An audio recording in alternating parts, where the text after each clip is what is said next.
today we're going to slightly shift our focus to genome assembly, which is essentially aiming almost the same thing. So when we do read mapping, our goal is to figure out the order of the reads relative to each other, right? Because from sequencing machine, we don't know really the order of the reads or their original location compared to their genome. And our goal is to find that. And in genome assembly, the goal is essentially similar, but there we don't really have a previously constructed reference genome. Rather, we want to construct the reference genome or the genome itself by ourselves. So today, we're going to talk about the steps, the basic steps or the main steps that people take in order to construct the assembly, or let's say a reference genome directly from reads. So for the agenda for today is, of course, to cover the steps in genome assembly. So we're going to start talking about the basics, and then I'll be talking about a common approach that is taken for genome assembly, which is called overlap layout consensus. So before we start, remember the caveats that we previously discussed. So we know that there are certain limitations of the sequencing technologies, right? For example, some sequencing technologies like Illumina produce very short reads, right? And some sequencing technologies that are known as the third generation sequencing technologies produce long reads. And our challenge is actually to solve a puzzle, right? Either by looking at an already solved puzzle, which would be the reference genome, or you don't have like any solved puzzle, but you just try to figure out by yourself, which would be the genome assembly. And usually the question is, which sequencing technology is the best? Like, which one should we use? And there are certain trade-offs between these two types of sequencing technologies. The first trade-off is essentially, as I also just identified, second generation sequencing technologies, or Illumina specifically, produce very short reads, which are usually around 100 to 300 base pairs. So the read that these technologies produce are only around 100 or to 300 long. And which is actually bad, right? Because it makes your job harder to solve that puzzle. If your goal is to solve a puzzle, you would essentially pick larger pieces because your job would be much easier, right? There wouldn't be any ambiguity. You would quickly know where to place a certain piece, etc. So for that, third generation sequencing technologies are more advantageous because they usually produce very long reads, on average 10,000 to 20,000 long reads, but they can produce up to 2 million bases, which are known as ultra long reads produced by Oxford Nanopore sequencing technologies. So in that sense, third generation sequencing technologies are more advantageous. But usually a trend is second generation sequencing technologies produce reads with very low error rates, which are around like 0.1%. And third generation sequencing technologies are known as they produce reads with high error rate, which are around 10 to 15%. There are recent approaches that is, for example, known as the CCS reads, which basically try to find the consensus between the circular reads, and then it will essentially produce you the more accurate long reads. So nowadays we start seeing also very long and accurate reads as we go into the future. So you should also recall the dream, and our dream is looking forward. We'll be able to read the entire genome sequence, right? Because none of these sequencing technologies can read the entire chromosome or entire genome in one piece, and such that they will produce the entire chromosome again in one piece and fully accurate. But rather we have the fragments, we have the pieces that we call reads. And our goal is to basically find the relative order of these reads to each other so that we can construct the genome itself. So there are some basics in genome assembly. And as I identified, there is no sequencing technology that can read the entire chromosome from start to end. Rather, we produce reads, which are the short fragments of a chromosome or of a genome. So we reconstruct the actual genome from its pieces, from its reads, because of we want to achieve certain goals related to biology and medicine, etc. For example, we want to compare two genomes to reveal some variations between them, such as structural variations and mutations, because we want to pinpoint diseases and certain phenotypes. So, for example, when you compare a genome with a certain disease with a healthy genome, let's say, you could perhaps identify the parts in the genome that's causing the disease for that certain individual. And identifying those regions are very important so that we can focus on these regions to develop drugs, to perform gene editing as well, as it's happening in recent years, etc. So it's really important to identify such regions. And we also want to map known genomes. We know, for example, in human genome, there are certain genes causing certain effects. And then we want to identify whether you have these certain genes so that we can, for example, tell you have this certain probability to develop a certain type of cancer, let's say. So that helps us to, let's say, prefetch the diseases that you may have in the future so that we can take action early so that we can improve the lifespan and the quality of human life and actually in any life. And if we can actually generate an assembly that's very accurate, that's really contiguous, that's very complete, we can even use it as a reference genome so that we can start mapping the other reads from the same sample, from the same species to that reference genome, because we would know that the genome assembly that we just constructed is very high quality, such that we can use it as a reference genome. There are usually two major approaches to reconstruct a genome, which starts with sequencing, of course. In sequencing, we know that there are two approaches. First, mainly two approaches. First is hierarchical sequencing, which is used in the Human Genome Project, started in the 1990s and completed in the early 2000s, which costed $3 billion approximately to complete, to generate a human reference genome. And we know that it's very slow and it's very expensive, but it's really highly accurate and contiguous process to generate the sequencing leads or the sequence of a genome. And another approach is called whole genome shotgun sequencing, and that type of sequencing is usually is fast and is much cheaper, relatively cheaper compared to the hierarchical sequencing. But we know that it's less accurate and less contiguous. It usually generates short reads with erroneous reads, let's say, with a relatively high error rate. So then let's focus on how to construct the genome assembly from whole genome shotgun sequencing. And we know that our genome, let's say our human genome, itself is in a non-human readable form, right? We just take the DNA, take yourself, and then out of it we take the DNA, but it's not in a human readable form. We cannot easily do analysis on it. And our goal is to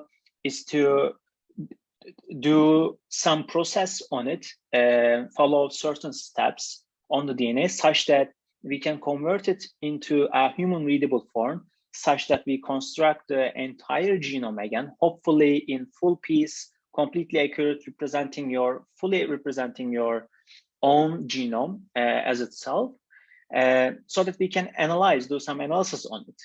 And there are several steps to achieve that. First one, as I said, it starts with sequencing. Sequencing generates reads that are in a human readable form. So these are the fragments of the genome, and we don't know the order of these reads, like we don't know where they belong to. In genome assembly, we don't map the reads to the reference genome because we assume that there is no such reference genome, or we just want to construct the new assembly, which is called de novo assembly. And to do that, the next step actually finds the overlap between all pairs of reads, right? So we basically scan through the entire pairs of reads, and then we try to find the overlaps that like have matching blocks between them. For example, here the blue part is matching between this, and here the green part is matching between and this, so that we can find the relative order of the reads just to compare to each other, compare to every pair. And of course, we don't know whether the sequencing technology sequenced the forward strand or the reverse strand of the DNA. So read may be coming from both strands. So we need to take care of the fact that and maybe the reverse complement version of the read will overlap. For that, we take the reverse complement as well, and then try to find the overlaps again between those reads. So once you find the overlaps, at least right now, we know which read overlap with which one. But still, there's a issue that like we don't know like the entire order, the global order of the reads relative to each other, so that we can construct the assembly. And to do that, there are again several steps, which first does some cleaning. Is basically we have some redundant information in the overlaps. We want to clean that up so that the next steps are going to be relatively easier. And then next, we order the reads based on the overlapping information after cleaning, so that we can do some consensus approach, so that we can construct the assembly again from this ordered reads, from this overlap reads. So this was the overview of the genome assembly, and I'll now start talking about like the each step in a more detailed manner. Maybe I should stop and like ask whether there's a question until now. Okay, I guess there is no question. I'll continue. So a common assembly pipeline starts with reads, and then next it basically performs the overlapping reads, as I also showed in the previous slide. So let's see how it happens. Sequencing technologies produce reads, fragments of them. We don't know the relative order between them. And our goal is to solve the genome assembly puzzle by filling the gaps with overlapping reads, right? And overlaps are essentially matching blocks between pairs of reads. And there are certain approaches that we can use to find these overlaps. For example, we could just look at the exact matching very short subsequences between read pairs. We could use suffix trees, or we could use alignment, etc. There are many approaches to do that. And easiest usually is considered as finding the exact matches between short subsequence reads, because you can use very efficient data structures to find these matching blocks very efficiently, very easily. There's a condition, very strict condition to identify, or when identifying the overlaps, which is suffix of a read overlap, suffix of a read overlaps prefix of another read, meaning that if two reads are overlapping, one of them shouldn't be fully contained within another read, because we want to actually extend our knowledge with overlapping reads, right? We want to extend so that we can construct the genome assembly. But if a read was fully contained within the another one, then our knowledge is actually not extended. We don't really create any extra information. There's no entropy there. So we don't really care if a read is fully contained within another one. So that condition is there because of this. We want to extend our knowledge. And these are some examples of overlapping reads. For example, these two reads overlap at these locations, these regions that are shown. For example, there's an overlap between this and this, between this and this, and this and this. So all right, like we can find the overlaps. We can find the overlaps between a pair of reads, right? And then they seem to be independent from each other for now. So the question is, how can we really construct or how can we store all these overlapping information so that we can use them all together so that we can construct the genome assembly? For that, we use a data structure, a graph data structure, to store the overlaps. And we call that data structure as overlapping graph or overlap graph, etc. So we use graphs because they are useful. First, because of two reasons. First, to avoid storing redundant reads. It will help you to, when you have redundant or same information, it will help you to store that information in the same place, let's say, so that you won't store it somewhere else again. And second, we want to identify the ordering of overlaps, of course, like globally, like entire ordering of overlaps between all pairs of reads, not just a single pair of reads. And now I'll basically quickly show the structure of the graph, how we construct the graph. Of course, since this is a graph, there are two main structures. First one is nodes, and the second one is edges, right? And we construct the nodes for each read, let's say, or for each chunk of the read if you are working with the chunks, like smaller pieces of the read. So we have a node for each read. And we also know that like these reads may be overlapping, right? For that, we use edges in order to store the fact that if two reads are overlapping, then we create an edge between them to store the information that there is an overlap between these two reads.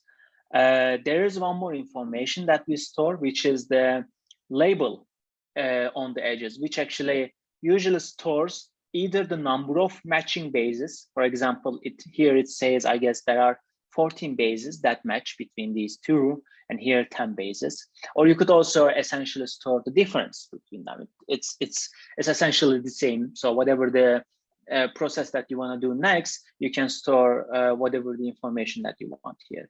But when we create an edge, we know that, okay, for example, here these two reads overlap with each other, such that there are, in this case, there are 10 bases, 10 characters exactly matching between this read and this read, right? So we go on, basically, we do this for all pairs of reads, right? We see, for example, when we have, actually, as in this example, when we have the same read here, for example, this is the same read, but it overlaps with another one, we didn't create a separate node, right? We used the one that already exists, and we just created one more node for this one because it didn't exist in our graph previously. And this actually helps us avoid storing redundant reads by just constructing a node unique to each sequence or each read. And then we basically generate all these nodes, generate all these edges for all pairs of reads, and essentially what we get is a full overlap graph that represents all the overlaps that we find between all pairs of reads. But there's an issue there, as it always happens. If you just like leave this graph as is, we know that the edges can get quite messy, because you will usually have like millions of reads and maybe in the same order of connections between these reads. So you have like connections everywhere, many nodes, etc. So it's really hard. It will be really hard to get some information out of such a graph. Maybe it's even NP hard, right? So our goal is going to be to reduce that complexity, to do some cleaning up. But in order to convince you that the graph can really get quite messy, let's just construct the following string that we know, like assume that this is our entire genome, which is to everything, turn, there's a season. So assume that this is the genome, and assume that the pieces that the sequencing technology produce are the every substring of this genome of length 7, which we refer to as 7 mers, if you want to talk about the K-mers jargon, let's say. So assume that we have this every substring of this entire string, and then we want to construct this thing from the substrings. And if you wanted to create the graph, as I explained in the previous slide, just only like a part of the graph, not the full picture of it, only a part of the graph would look like this. So if you look at this, it's clear that there should be some cycles over there, there should be some ambiguities. So it's not really clear where should we start, where should we go, so that we can fully construct this sentence from this graph. It's not really easy. So our goal is to find an assembly by ordering overlaps correctly. That's very important. We want to start from the correct region. We want to find the ordering of overlaps also correctly. Another thing, we want to make it as simple as possible. So how to find a simple ordering of overlaps relative to each other from the overlap graph, from this graph, essentially. So here comes the layout step to achieve this goal. So I'll now quickly talk about the layout step. Layout step can be considered as the graph cleaning step as well. We want to make the graph as simple as possible. We do this because overlap graphs may contain redundant information, and we want to get rid of them. So what are these redundant informations, right? Well, what are these types of the redundant information? First one is referred as transitive or redundant edges. So these edges are usually, there are two different paths, but you could essentially take one of these paths and ignore the other one completely, and you wouldn't lose any connectivity information. So this is like more formal way of defining it. So you can assume that you have a node V, and then you want to go from node B to W, right? And then we say that the V to W is transitive if basically we know that there exists some path from V to U and U to W, such that we can remove this V to W information without losing the ability to visit again, like starting from V to visit W. So the goal is, the takeaway here is that we can remove some edges, but we can still start from V, and start from V, we can still reach W. Here, we don't care about the distance, we don't care about the number of matching bases here, but we just only care about the connectivity information. Do we lose connectivity? And if the answer is no, then we say that one of these paths are transitive. So another term is bubbles, which is slightly similar to transitive edges, but there are slight differences. So bubbles are directed acyclic graph, where like the sink and source nodes, assume that these are V and W, such that there exists at least two completely isolated paths from V to W. And if there are such two isolated paths, the assumption is that we can collapse one of these bubbles so that we can simplify the overlap graph. So here, there is a chance that you may lose the connectivity information, but still, if you are doing this step, after you do transitive edges, then you should be safe to do the bubble collapsing or bubble removing step as well, because we did the transitive edges earlier. And there is one more step in layout cleaning, graph cleaning, which is are removing the tips. So in graph, we know that some branches in the graph may terminate very early without giving us any information, without taking us to the end of the genome assembly. So we refer to these such connections or such structures as tips, and they can just be removed because they don't lead us to the end of the genome assembly. So let's go over like what the transitive reduction looks like. As we said, the overlap graphs may contain redundant edges, and our goal is to remove them. And the transitive edges can be removed without losing the connective information of the graph.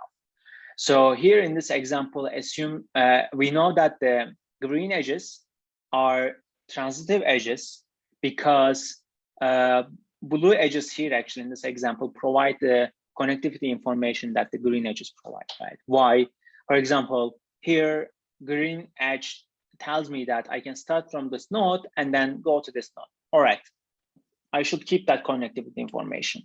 But are there like any paths that provide me the same connectivity? And the answer is yes. In this example, like the blue edges also provide the same connectivity. Why? Because I can start from this node, visit this node, and then visit this node. But essentially, I started from here and then ended here. So I'm still keeping the same connectivity information. In this case, the green edge here is the transitive edge. So why not the blue one is not the transitive edge, but the green one? Because if we, so the step that we're going to take is basically is to remove this one, because we will know that the connectivity information will not be lost. But if we removed these blue edges rather than the green one, then we would essentially lose the connectivity from here to here, right? There may such cases happen in the graph, such that if you remove the other one, then you're losing some connectivity information in the graph. So that's why we were saying that the green one is the transitive edge, and the other one is not, because it may be possible that we lose some connectivity. So here in this case, this transitive edge skips one node, and here in this case, there's another one here, it skips two nodes. So although we visit more nodes, it's okay. Our goal is just to simplify the graph right now. So all right, then let's provide more example. As we said, overlap graphs may contain redundant edges. And for example, let's just remove transitive edges that skip either one or two nodes, as in this example, right? This skips one node and this skips two nodes. So if you remember the messy overlap graph that I showed you earlier, if we applied the transitive reduction on this graph, a simplified graph would look like this. So there's a quite difference between this and this, right? A simple transitive reduction can help us to simplify the graph greatly, right? So it is now much easier to identify the ordering of overlaps from this graph. I guess you would all agree. But still, there are some tasks to do if we want to simplify the graph even further. And the next one is actually the bubble collapsing or popping. So bubbles are, we have different multiple paths with the same source and sink, and such bubbles may remain undetected after transitive edge removal. So there may still such paths where we start from a source and end up in the sink state, and there are actually multiple paths doing the same thing. And then we call that bubble because, as this image also shows, there seems to be a bubble over here. And our goal is to pop this bubble, right? So idea is that one of the paths can be collapsed, and usually the shorter one is collapsed, because we know that shorter paths may be due to the repeats. After transitive reduction, there's this analysis on it, and then we tend to collapse the shorter one such that we remove the bubbles as well in the graph. We can collapse bubbles to reduce the complexity of the overlap graph, of course, improve the contiguity of the assembly from the graph. So bubble collapsing helps a lot as well. So why do we have bubbles? Of course, there are multiple reasons for it. One reason is because of the sequencing errors, that we may be missing some of the overlaps between reads, and that may be creating a redundant connection between all the other nodes that would have been, let's say, solved with additional more informative overlaps.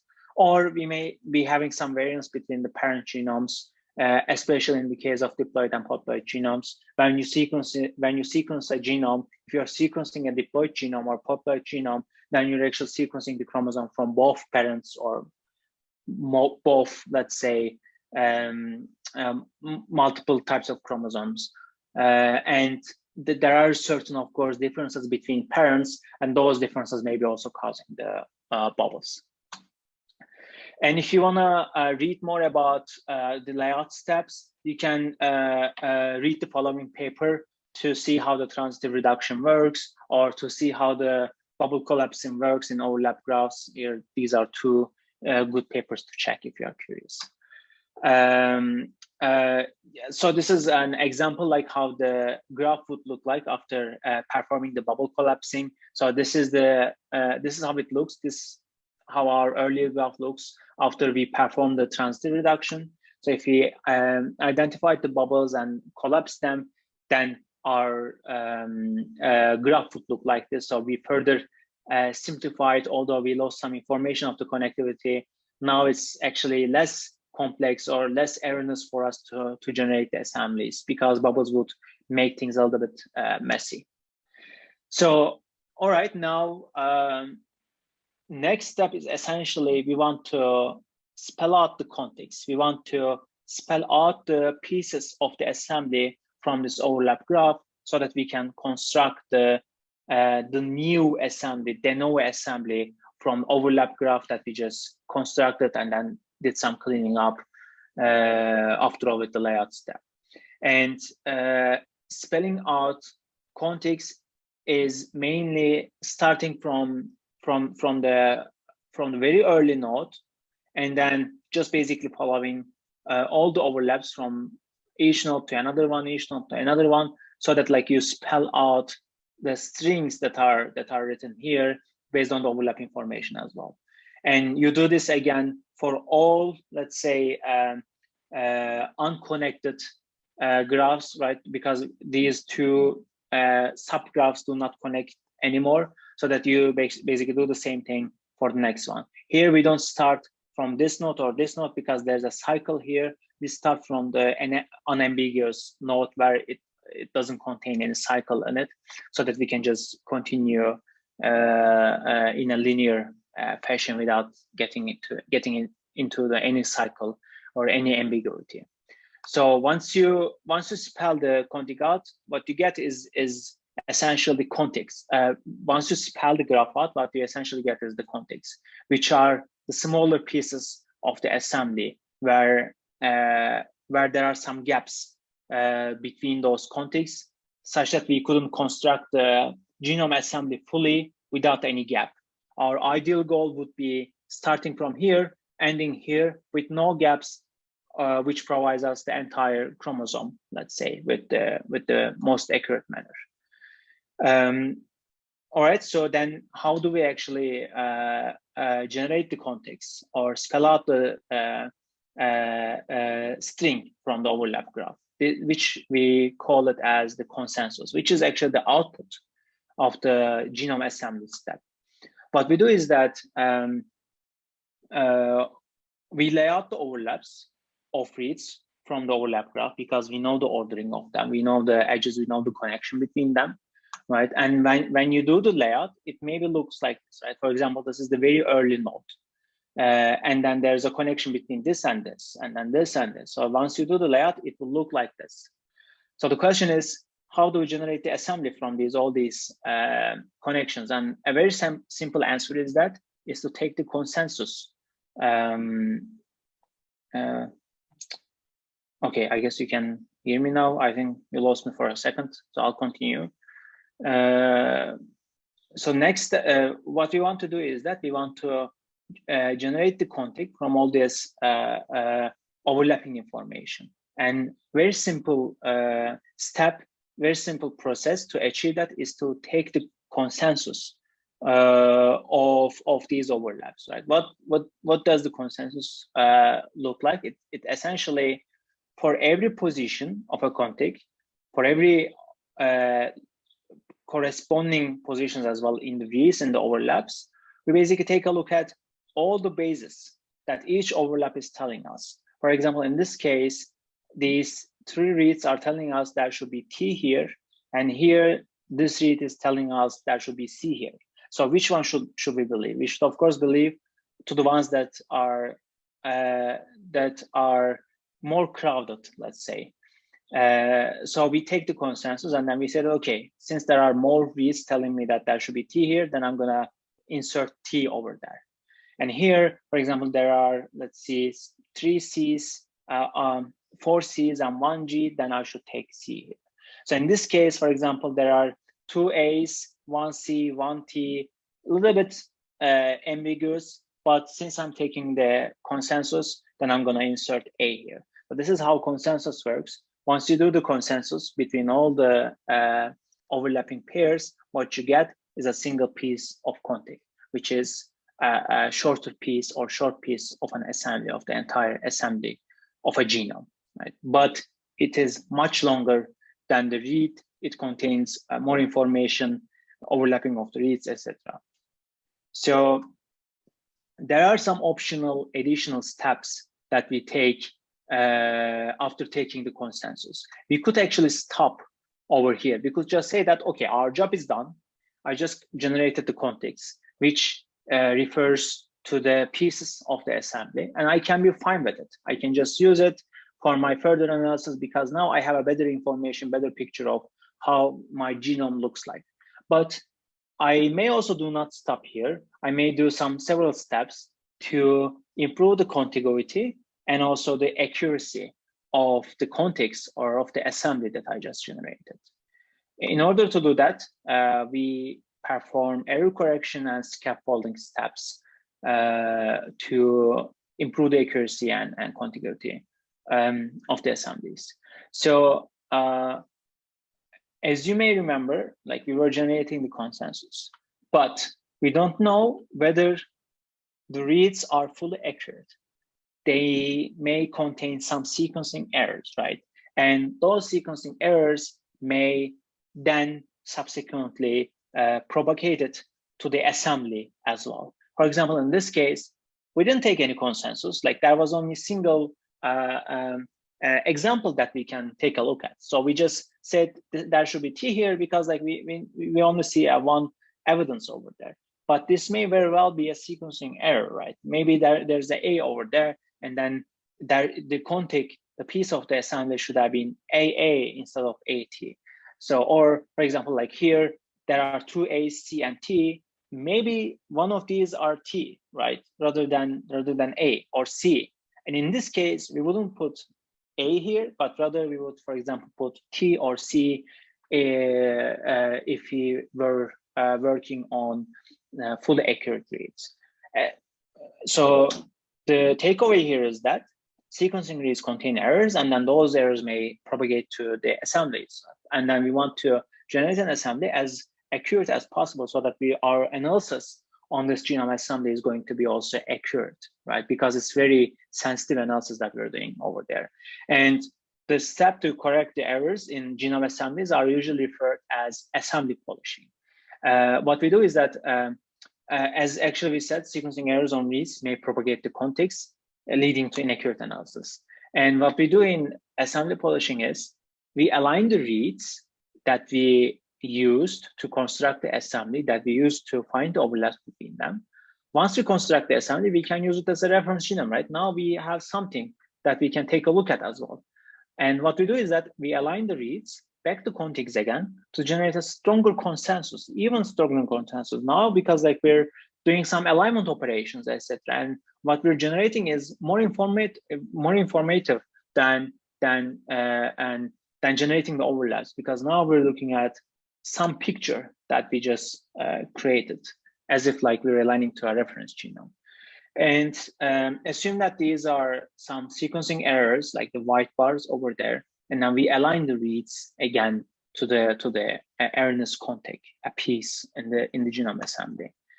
And the goal of error correction is to take a look at all these alignment information and then figure out how to figure out the errors and then how to solve these errors.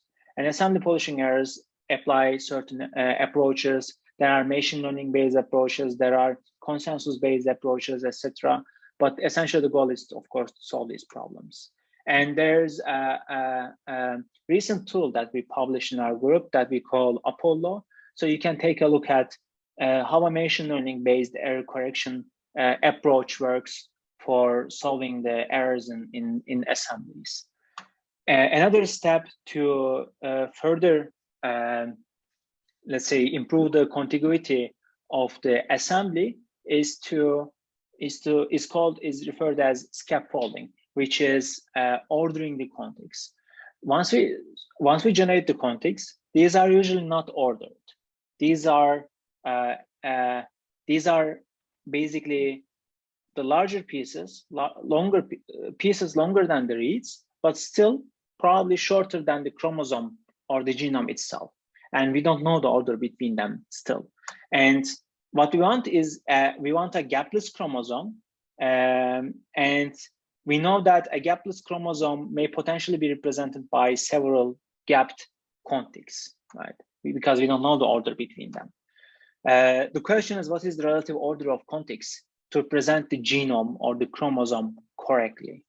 This is what scaffolding is answering, or is achieving the solve. Here you can see that these are unordered contigs, and then we want to identify the order between them. And what we do is that we overlap the parts of reads to contigs, right, to find the pairwise ordering of contigs.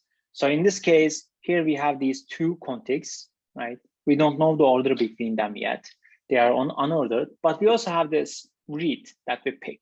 And then what we do is that we perform an overlap of this read to this assembly, to this contig, and also to this contig. And then once we do the overlap, maybe we're going to get an information like this, right? Some part of it overlaps here, and some part of it overlaps here. So now it's clear for us there should be a link between them. Okay, maybe I cannot still fill the gap, but at least now I can order the contigs so that I can maybe insert some dummy string over here so that I can generate even longer, maybe ideally chromosome size contigs or assemblies. Similarly, maybe a read overlaps like this, etc. And so what helps scaffolding? It's usually we want to use ultra long reads so that we can identify such overlaps. We can use paired and reads. Paired and reads usually comes from, they are essentially paired where there's a gap between them, and maybe one pair may be overlapping here and one pair overlapping here. But since we already know that like these two pairs are close to each other, we can say that maybe these contigs are also close to each other. Optical mapping is used. Optical mapping is an accurate approach if you want to identify certain k-mers in genome. So for example, you identify the k-mer here, here, here, and here, and then you say that, okay, since these k-mers are consecutively appearing here and here and here, maybe these two contigs are next to each other so that I can order them. But these are, I'm not going to talk about them in detail. So these are good keywords for you to check if you are curious, for learning more about scaffolding and further analysis. So last, we talked about how to find overlaps, how to generate a graph out of the overlaps, how to clean that graph, and how to spell out a sequence from this cleaned graph, right?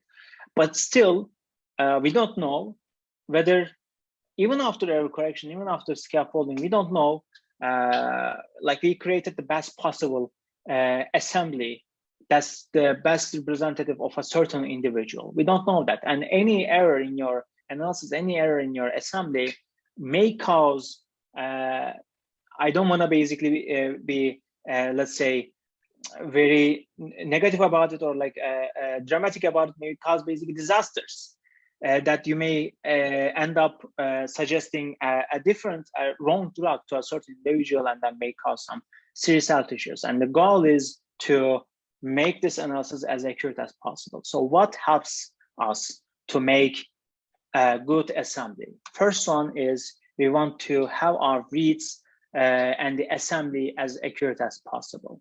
So the assembly and the reads should be resolved from errors as much as possible. And there are certain solutions for that. For example, we can use long and accurate reads. PET-BOY HiFi reads are recent, not so recent anymore, but we can say relatively recent compared to other sequencing technologies. There are recent approaches to achieve that. We can use error correction tools. We can use accurate assemblers rather than maybe fast and quick ones, if your goal is to, of course, generate the most accurate one. And the assembly should be as contiguous as possible. There should be less gaps, even like maybe no gaps. It should be filled with full information, should show you the information of your entire genome, because there are usually gaps, and those gaps are missing information on the assembly on your genome. We don't really want to miss out such information. And the solutions for that, again, using long and very accurate reads, again, accurate assemblers. But further, we need better tools to resolve repeats in overlapped graphs such that we can generate contiguous assemblies. Like when we pop the bubble, we won't have any gap. Rather, we will have this full information in the graph without any gap, such that we can generate the assembly. And there are certain tools, if you want to basically take a look at, if you want to use them, if you are curious, there are certain tools that you can use for each step. For example, if you want to generate the overlaps, you can use Minimap2 or Genome. If you want to generate the de novo assembly, you could use Miniasm, you could use MDGB, MDBG, sorry. You could use Kanu, you could use Hyphiasm or Fly. These work with different types of data, different types of sequencing technologies, and they have different profiles in terms of performance and their accuracy.